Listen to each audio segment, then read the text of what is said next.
Welcome to the DIY Wealth Canada podcast, a show by independent investors for independent investors. Join hosts Bob and Nelson as they discuss investing, personal finance, and much more, all from a fiercely self-reliant Canadian perspective. As a reminder, nothing you're about to hear is investment advice. Thanks for listening and enjoy the show. Hi, everybody. Welcome back to the DIY Wealth Canada investing podcast. Today, we are going to talk about real estate. We're going to talk about just how you can get into it, the pitfalls that might happen, and a method of investing in real estate that I think both Bob and I will much prefer over owning your own individual property, because ultimately real estate is a tough business, and we want to present both the positives and the negatives of investing in real estate in today's episode. So Bob, are you excited to talk real estate in a asset class that you just really don't have a lot of experience in, at this point? Isn't that right? Yeah, let's go with that. I mean, we own our primary residence. That's about as much as I know, not I know, but like how much we invest in terms of real estate. We don't have, rental properties and stuff. We did look into it. So yeah, it would be an interesting episode. I think, Nelson, you have a little bit more experience than I do on this topic. Yeah. So for the people who haven't listened to the previous episodes, I will just kind of very quickly talk about my experience in real estate. And it started actually back in the early 2000s. I graduated from high school. My dad was a landlord. He kind of taught me what I needed to know about the business, and I started investing in real estate back then. I ended up with 3 rental properties, which I acquired in fairly short order there right after I graduated from high school. Basically, it was I read that college graduates made more than high school graduates. And so at the time I said, I'm going to replace that income with real estate income because it was accessible. And it was just kind of an easy thing for me to get into, especially with my dad's influence. So I bought these properties. I held them for approximately 20 years, and I sold all 3 of them in a package deal to a local investor in 2022. So I've been out of the business for a few years now. I don't have any desire to get back in for reasons that we're going to talk about. But first, Bob, let me ask you, you said that you looked into real estate at one point and you ultimately decided against it. So I'm curious, why did you do that? What was your thought process there? Well, it's more just, I don't know about where you live in Alberta, Nelson, but here in BC, the rental laws are very stacked against landlords. We have a few friends who are landlords, so they have rental properties, and we have heard stories where they weren't able to collect rent from their tenants, and the tenants would just stay for months, and they couldn't kick them out. So that was issue number one, right? Just the amount of potential issues, and you really need to find good tenants, and even a few of our friends who seem to have good tenant initially, eventually when things happen, things got pretty nasty, and that was just not worth it for us, right? And then the second part is just the amount of time and stuff, right? Like, you need to fix up the property, unless you hire somebody to do it for you, you're only hooked to do that. I have a pretty good friend who is quite handy, so he loves doing that. But even recently, when we talk about properties, his rental properties, I think he has like 2 or 3. They're basically not making any money. Like it's more of a appreciation play, right? Like when you consider mortgages and the interest and the rent, the rent just kind of covers all that. Sometimes the rents don't cover enough, right? So they're actually negative. So it just overall it seemed like it's a lot of effort, and for us, we don't have a lot of time. When we were looking into it, we had young kids, so our kids are still relatively young, but they were babies. Like one was the first one was a baby, so we didn't really think that was worth the effort. And with stocks, it seems a little bit easier. You just, invest the money and the company do their work. That's kind of the idea. And also that's rental properties, right? Like renting out. And then we did look into businesses, right? And that's another different animal that you need to learn more, and we didn't want to get into it. That were the prime reasons. Yeah, I think those are fantastic reasons, and we're going to kind of maybe talk a little bit more in detail about some of them. But ultimately, that's I think the biggest downfall of real estate investing is that you create yourself a little part-time job, and sometimes the part-time job takes you all of 5 minutes. The rent shows up, you collect it, and you might do up your books or whatever. It can be very hands-off at certain points, but other times it's very, very hands-on. You might get a call from a tenant, and the beauty of this from the tenant's perspective is that they call and their stove is broken, their furnace is broken, whatever. You have to fix that, and you have to fix that quickly, or else you as the landlord can get in trouble. And so that just every time the phone rings, it creates this kind of headache that, no tenant ever phones with good news. Tenants just phone with bad news. So I think that that is a very, very valid point, and one that, from my perspective, it's, I want to be compensated for that time. And from the way that the real estate market works in most big cities in Canada is that there aren't really very many deals out there, meaning that, you buy a property, you're buying essentially there's so much competition in the world of real estate that the deals get gobbled up immediately, and the average person just has no access to them. So the point is you end up buying the same sorts of properties that everyone else buys, which means that the potential to get a deal and to get a additional kind of rate of return based on what the market is getting is very, very difficult to pull off. Now, saying that, there are ways that you can do that, and I think that investing in a small town is one of the ways that you can do that. There are deals that are potentially available in these small towns simply because there isn't as much competition. So you have that working for you potentially at that point as well. That's what I did when I bought. I was buying in a small town. There were opportunities, but then I stopped buying because the opportunities kind of dried up. So it's a difficult business if you want to be selective versus something that you can just sort of, Bob, like you said about your friend, it's an appreciation play. You're thinking about how the property will appreciate over time, and in the meantime, the tenant just pays the mortgage. Yeah. So Nelson, I wanted to ask you something. So there's this thing called the 1% rule. Are you aware of that? Yeah, very famous in the world of real estate. Yeah. So that here in Metro Vancouver, that doesn't work, right? Not even close. Not even close. Oh, so right off bat, I was talking to a bunch of American bloggers, and as you probably know, a lot of these American bloggers, in the fire space, they get into rental properties, and they're always talking about the 1% rule, and some of them are in Nashville, or not huge town, not like New York City, mm-hmm. But over there it seems that the 1% rule applies. And when we were calculating stuff, quickly, just here in Metro Vancouver, that doesn't even apply. I don't know if this rule applies in a rural town in Canada, or even in a smaller city, like Winnipeg. I don't even know.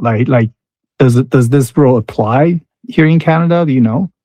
Okay, so first, for everybody who is unaware, the 1% rule is that a property should generate 1% of its purchase price per month in rent. So if you buy a property for, say, $150,000, you should be able to get $1,500 a month in rent. There's expenses and everything on top of that, but that's kind of this good rule of thumb that people have come up with. And I think it's a very effective rule of thumb. And when I was buying real estate, I was getting that 1% every month. I was doing that.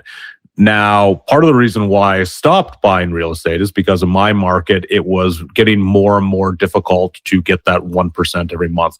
It was still, there's certain situations where it was kind of, I could do it, but it was just, those were these kind of trickier situations where it might have been, I'd have to do a bunch of, rehab work or something like that to get it up to where I wanted it to. And I don't have the expertise there. So I never went down that path. Okay. So now saying that, in Canada, in cities in Canada where the majority of our listeners are going to be coming from, don't even try.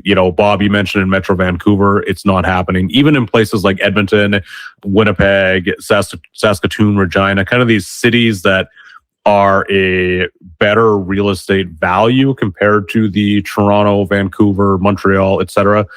That those don't even happen there. The cap rate in Edmonton is kind of in the sort of maybe 5 to maybe 6% range. I don't think that Winnipeg or these other cities are any higher. If they are, it's not much higher at all. And so, based on that, you're looking at kind of that 0.5% every month, not even close to 1%. So in Canada, in the cities, not happening. In small towns, it can happen. It does exist in that, but for the most part, it's like it's going to be hard to find.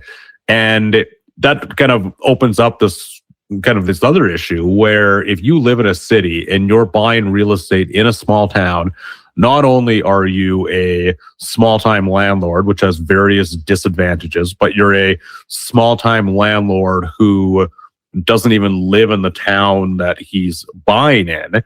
And therefore, at that point, I would say that a property manager is necessary. And then that's a big bunch of your profits go out the door to make sure that a property manager can coordinate things for you. Because ultimately, that's all property manager does is just they phone the plumber, just like you phone the plumber. But you need somebody in that market, I think, to kind of keep an eye on the property, make sure that, the local people that you're renting to, that you kind of know what you're getting into for that market. So anyway, it's tough. Not saying that you can't do it, but it's tough. Yeah, and I think rental property managers usually charge like 10% of your monthly rent. Yeah, that's correct. So if you make $1,000, they take $100 out of it, and that's when you're not making that much to start with. It kind of eats into your profit, but sometimes it's just easier using a property manager. So it kind of depends on your situation. I think we're throwing a lot of dirt on real estate investing, but another thing I want to mention is it's also dependent on the market, right? Like obviously with stock investing is also dependent on the market. But I remember a few years ago, or maybe not few, but I say 10 years ago, the real estate market was very, very hot in Vancouver. A lot of pre-sale of these condos and stuff, and people were just buying like crazy. And basically you would make profit just by buying these pre-sale condos. And then once the construction's done, you flip them and you make, easy profits, right? Like $100,000 and up kind of thing. And lots of people were doing it, and it's just driving the real estate market up here in Metro Vancouver. But if you look at now, there's actually a few reports on CBC where these construction companies just abandon these multi-million-dollar construction sites because one, the market has cooled, right? And then these companies, what they do is they use the deposits from these pre-sales to kind of fund their operation, and people are backing out of these deals and stuff, and these construction companies couldn't finish these projects, or the projects are finished and they have, massive amount of properties still unsold and they couldn't sell them, and that's become an issue here in Metro Vancouver. I think it's doing the same thing in Toronto as well. So yeah, that's another thing you kind of have to consider when it comes to getting a rental property, because the real estate market could cool and you may get stuck with something that you can't sell. Obviously, that's if you're thinking of doing the kind of flip and getting the appreciation value. Yeah, that's it. Ultimately, a real estate investment lets a person potentially profit in two ways, right? You've got the appreciation on the property and then the cash flow that you're getting in the meantime. And I've always viewed it as a good real estate investment will give you a little bit of both. So combined, that those two things would factor out and give somebody a pretty good return. And then, of course, there's the leverage on top of that because most people don't pay cash for real estate. They just put a small amount down. So you combine all that together and it's like, okay, like there's a potential for a nice return here. But what happened in Toronto and Vancouver is people sort of treated these pre-construction condos as stocks almost. They didn't care about the cash flow. They didn't do any analysis whatsoever. It was just, how much can I flip this for in the future? And it worked until it didn't. And then all of a sudden it became a bit of a disaster because what was happening, Bob, like you said, is that these companies would either abandon it or finish, and then they would owe more against the property than what it was worth. And then that kind of opens up the legal process and et cetera, et cetera, et cetera. So the point is that, you can use like ultimately it's just another form of leverage, right? Because as somebody would flip these condos, well, they weren't even like buying the condo. They're just putting down the deposit. And because they had such a small amount down, is that gave this huge leverage kind of bet on the real estate market. And it worked until it didn't. And now it isn't working again. And, people just, a certain amount of people really just kind of lost their shirt, or at least they lost their deposit anyway. So I view that as, I wouldn't call that real estate investing. I just call that kind of, it's like speculating on a penny stock, just in real estate form. But ultimately, yeah, if you're somebody who has been thinking about that, just, I don't think that's real estate investing. And it's a easy way to have the whole thing turn out very badly. Yeah, and then I think one real estate investing that seems to be successful over time, at least from the stories I've heard and people I know, is if you're handy and you have some background in trades and stuff, or even like, I guess, project management, you could buy like an old place and then renovate it, live in it for a few years and just kind of see how the market is doing and then sell it. Right. That seems to have done well for some people. I know Carl, who blogs over at 1500 Days he's in the US. He and his wife have been doing that kind of flip for many years, and that worked quite well for them. I know a few people here in Metro Vancouver that have done the same thing, and that tend to work relatively well. The thing with that is, because you're still living in the property, you have a roof under your head, or roof over your head, not under your head, roof over your head, and you kind of could afford to wait because you're still living there. That's your primary residence. It's a little bit no different than you're just buying a house to live in, and then you're kind of looking around to see when it's a good opportunity to sell. Right. So that gives you a little bit more protection because you're living in this property. You're not just like buying it and then renting it out and then hoping things could turn out. So that's one way to invest in real estate and potentially profit from it. Yeah. And, like you said earlier, Bob, we're kind of crapping on real estate investing on this episode. And we really don't want to do that because you're right. There are tons of people out there who have had success investing in real estate. Like I said earlier about my dad was a real estate investor. He's still a real estate investor. He's in his 70s now, and he has these properties and he's going to hold them. And he's probably going to hold them until he's in his 80s because it's kind of this fun little retirement project for him to do. So, there are lots of people who have had a lot of success in this. We don't want to discourage anybody from that. It's just that there are certain things that people do, I think, that will maximize their chances of success. And, what you outlined there, Bob, is a pretty good example of what somebody has done in order to maximize their chances for success. So one is that if you buy it, as your own property, you use your own sweat equity to fix it up, because ultimately that's what it is you get compensated for your effort, but not at the time. It's when you sell it, because you've taken the this property, it was worth X, and you've improved it to the point where it's worth X plus whatever, and you eventually get to crystallize that. You sell and you move on.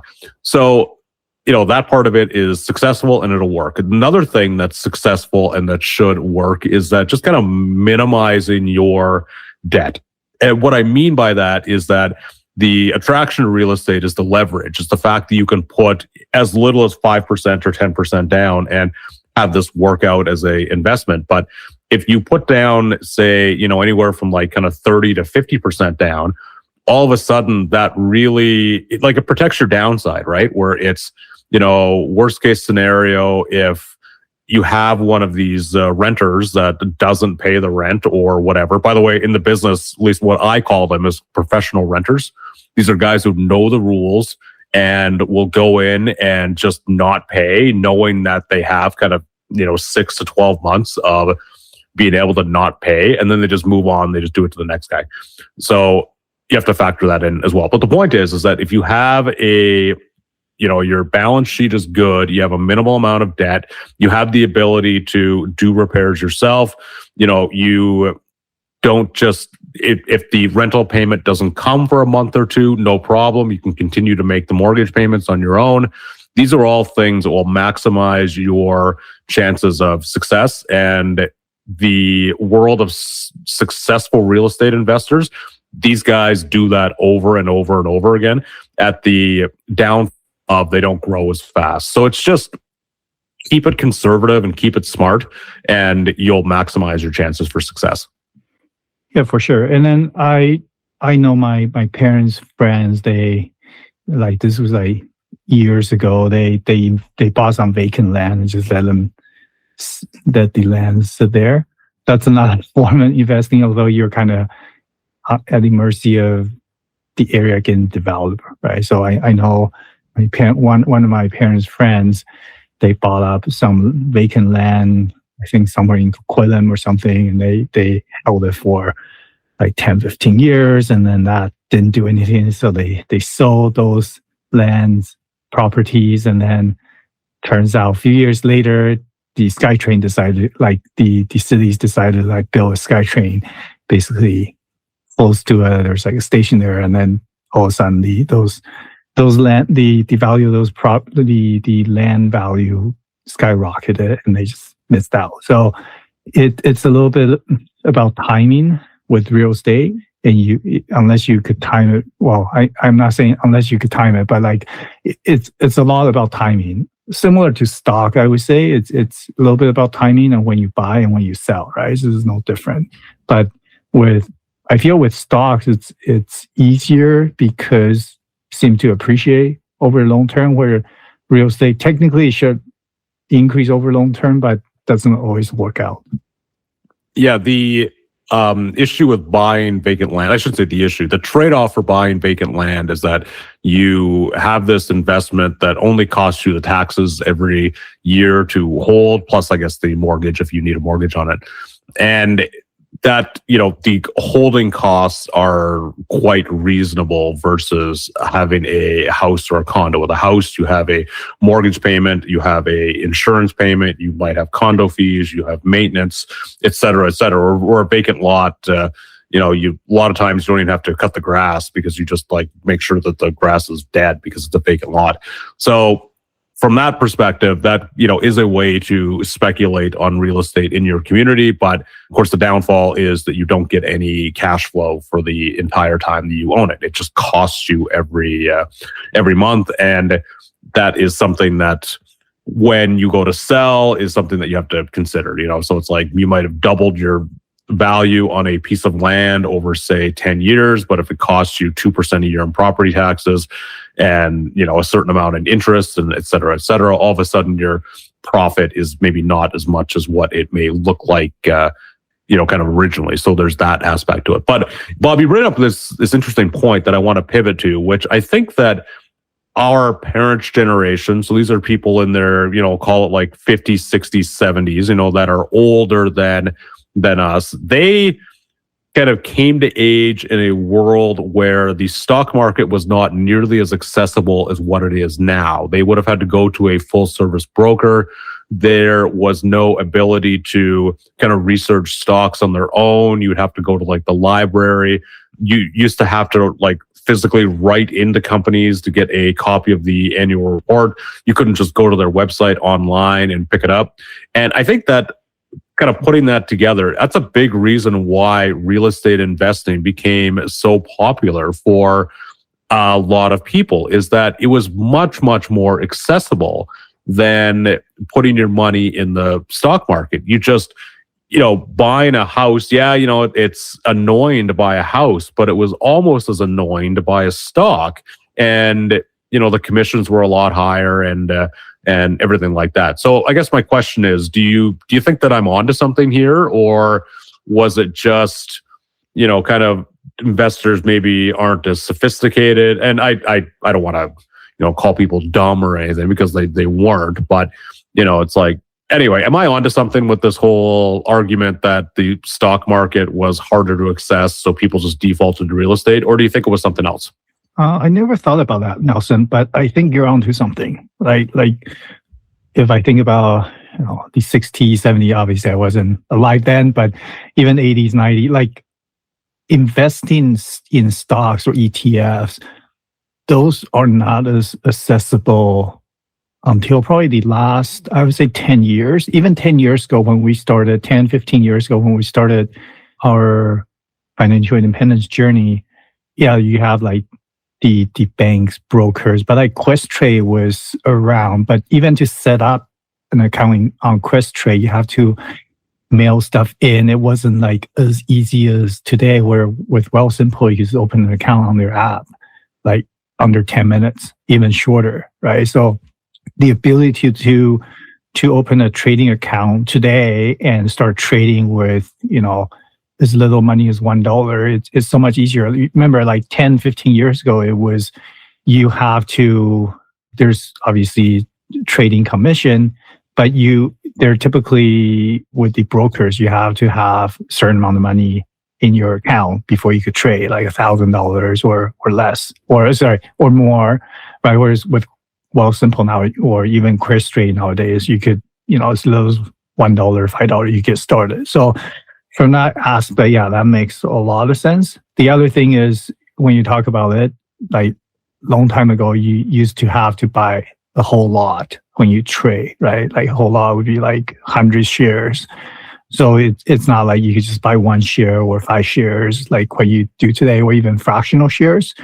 So yeah, back then, I think it's a little bit harder to set up a trading account and then trade. Now, if there are listeners that know a little bit more about what it was like trading, 40, 50 years ago, or, have heard stories about it, we would love to hear from you. But yeah, I think, Nelson, you're onto something. Like today, it's just so much easier to open a trading account. It's more accessible. You could invest with way less money, so that may have shifted the interest from real estate to stock investing or equity investing. I think you're onto something here. And and plus with the property values, or even just vacant land value being so high, it's not as attractive for new investors, I would say. Yeah, I think too that the kind of the institutional market, so whether we're talking about REITs or whether we're talking about a lot of kind of large private landlords here in Canada, like my neighborhood here in Edmonton, there are it's growing quite significantly. The whole city's growing pretty good.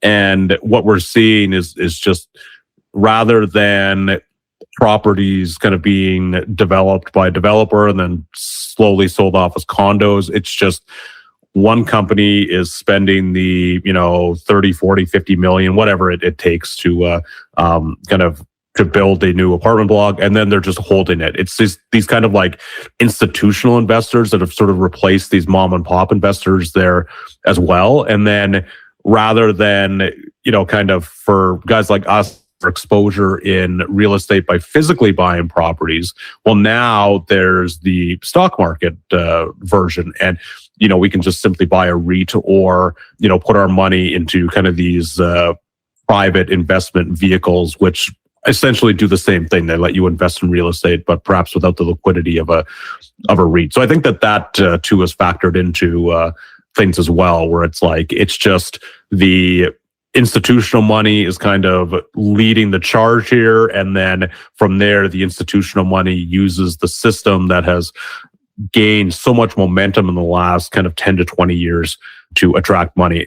Just a very quick story, talking about how hard it used to be. I've only been investing for basically it's about 25 years now is how long I've been investing.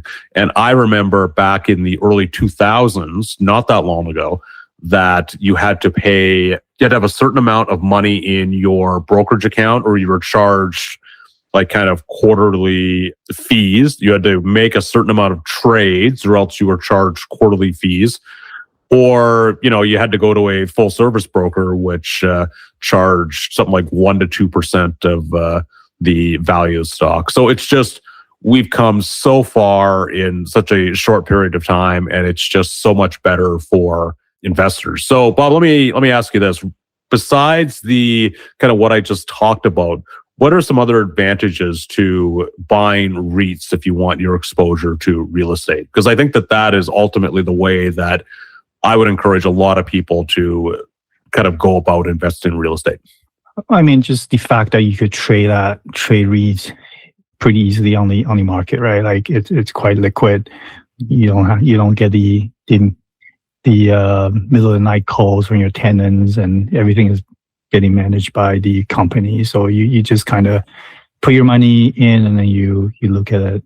You get the distribution payout, and then hopefully the REIT appreciating share price, and you get a little bit profit there too. So yeah, I think REITs are the way to invest if you want to invest in real estate.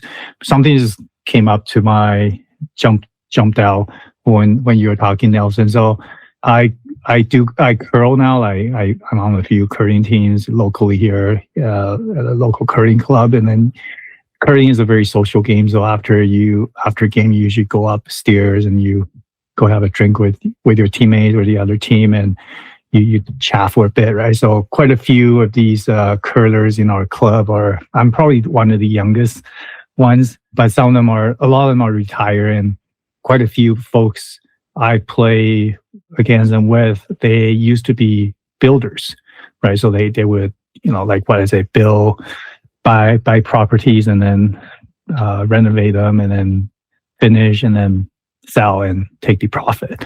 And some of them have done very, very well, very successfully. And then I think we have had quite a few conversations different nights talking about real estate investing. And it seems that despite them having a lot of experiences in this field, basically I would say 90% of them told me it's not worth it nowadays, because like here in Metro Vancouver, like a vacant lot, or not vacant lot, like a lot with like an old house, it's at least over $1 million, right? So that's right off the bat, you have to have enough money to buy that property.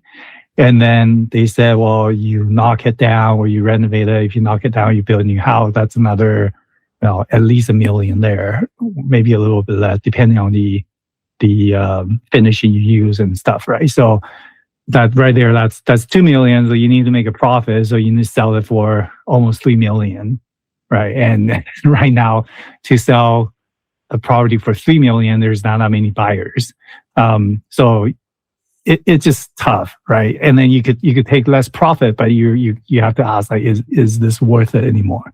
So that's one thing that we've been discussing after the curling games, is that it's tough if you're a builder nowadays. It's really hard to make profit with house flipping. Yeah, I think too that when you got to look at real estate when you're buying it for yourself versus when you're buying it as an investment, kind of two different ways. Like when you're buying it for yourself, it's almost this consumption item. it is what you want based on sort of the makeup of your family or where you spend time when you're at home or whatever. Somebody who spends a lot of time, say, in their office, like researching stocks or, whatever someone might do in their office, they're going to want something significantly different than somebody who socializes a lot and invites people over a lot. Like that person is going to want the entertaining space, the living room and the kitchen and the dining room, so the point is that too, when you're kind of flipping properties or when you're, building these things on spec, it's like you have to sort of happen to that market that, I don't care what it costs because I want it. And as real estate gets more and more expensive in markets across Canada, it's just you risk more and more money in order to kind of invest in it. And it's just, like the risk goes up and perhaps the reward sort of isn't really going up with that as well. But I want to pivot back to REITs here because I want to talk about a disadvantage to buying REITs, which is it's very hard to leverage those investments. Yes, you can use Wealthsimple or whichever brokerage you use to kind of borrow against these REITs and kind of increase your investment that way. But REITs are like as we saw in kind of 2021, 2022, when REITs went very high, low interest rates kind of drove that. And then they really sold off from that perspective. And I mean, we had a lot of REITs that were kind of 20, 30, 40% from the peak to the trough. They've since recovered some, but like one of the downfalls to REITs is one, that leverage, but two is that they have equity behaviors without perhaps that equity upside. So basically, Bob, I guess what I'm saying is that why should, if you're going to venture into the world of REITs and do that for real estate, why not just buy stocks instead that may perhaps have, kind of higher upside potential? Like, do you think that that's something that factors into the world of real estate as well, especially when we get to a period where they haven't really done super well when you look at those peaks? Yeah, for sure. I think REITs has a place in everybody's investment portfolio. Now, I would caution holding too much REITs. Like we certainly did that when we started. We held a lot of REITs and thinking of the distribution. The initial distribution yield was high and it looks good, but typically REITs don't increase their payout as much. So your organic dividend growth wouldn't be there compared to investing in like the Canadian banks, for example. So that's something to be careful with in terms of investing in REITs. And I think you got onto something else. And I think the reason why a lot of people are attracted to real estate investing in first place is because the leverage side of things, right? So you could borrow, take out on a mortgage, and then your initial down or your initial investment isn't as high as say $1 million. Whereas in stock investing, it's you can you could borrow. There's the whole margin stuff, but that's a little bit more risky, in my opinion, anyways. And then the other part about real estate is that people just like to see physical property, like physical assets. It's like something you can see and feel. That usually make people feel good compared to investing in stocks like equities and stuff like that. So there's a little bit of psychology behind that as well. So yeah, so I think it just really depends on who you are as an investor and what you feel comfortable with. And we're not saying don't invest in real estate or don't invest in stock. Like you could do a mix. Right. I think the key here in terms of this is DIY Wealth Canada podcast, so it's all about building wealth for you and your family. So I think the key here is to figure out a investing strategy that works for you. If you have a lot of knowledge in real estate investing and you have an edge over other investors when it comes to real estate, use that edge to to build your wealth, right? So you could, I don't know, you could have a lot of experience in the field, or you have some financial backing or whatever. It makes sense for you to get into real estate. Do that, right? Now, if you're more comfortable with equity investing, do that. But it doesn't exclude you from starting one. So stick with a key, like a main strategy, right? So if you're into equity investing, maybe you start off with doing that, but then once you have a sizable portfolio with equities, then you could tap into real estate, and vice versa. You might want to start with real estate investing, and then once you have, 2 or 3 different properties that's generating monthly income for you, maybe you go into equity investing, right? So it doesn't mean you have to stick with one. I think that's the thing a lot of people are thinking is that, oh, if I start with equity investing, I can't get into other different investing stuff. That's not true. Now, having said that, the danger is you don't want to jump back and forth between strategies. I've seen a lot of people that have done that, where they start off with equity investing, and then 6 months into it, they're like, this is boring. Let me liquidate everything and get into real estate, or even in equity investing, they jump around different sectors. Like, I'll go with the cannabis stock, and then, I'll get into crypto, and I'll get into, whatever AI stuff. You're jumping around. You don't have a strategy that you could stay on for over the long term.